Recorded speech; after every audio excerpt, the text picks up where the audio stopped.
It was played at the Capitol Stadium there. I think it had between 18,000 and 20,000 people. They were very generous with us. They tried to make you look good, because if it was a real competition, they could have beat us pretty badly. I think one of the funny things that happened was when we met the premier, Zhou Enlai. We were taken to the Great Hall of the People in Beijing there. And to be able to have an audience with him was just something I'll never forget. When we were in Beijing, the girls, we all stayed together in this great big room. And we were joking about, do we think our room is bugged? And we said, probably not. So just about the time we shut our lights off and stopped talking, all the lights in the hallway went off. So we thought, okay, well, maybe we were. Our team meeting was, they said, the government is saying, don't think of this as in any way a political trip.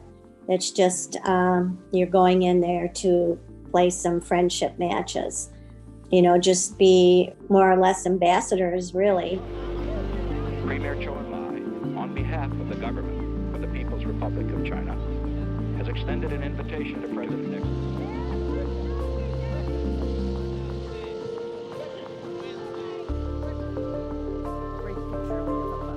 This is them walking off of the plane in Detroit. This is their first steps when they came into the United States. Dr. Kissinger, with his back to us. Zhuang Zedong, who was the head of the ping-pong team, in those days China's best ping-pong player.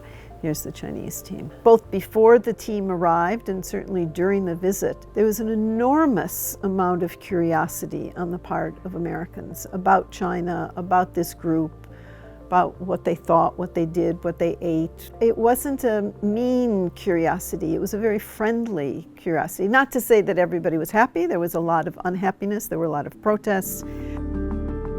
The first exhibition match that was played, they stood up and they started throwing dead mice, dead rats, I'm not sure, just sort of over our heads. I was sitting and onto the floor, near where the tables were.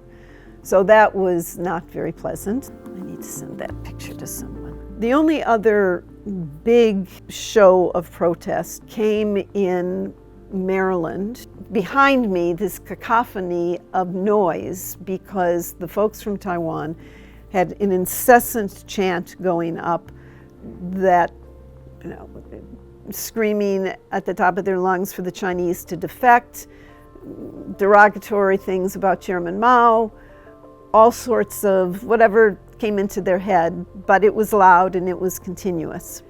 The Chinese were clearly very upset. They wanted the Taiwanese removed immediately, but we couldn't because we said no. And they said, well, you did in Detroit. And we said, well, but yes, that was a physical threat of violence. This is not a violent situation. People can express their views.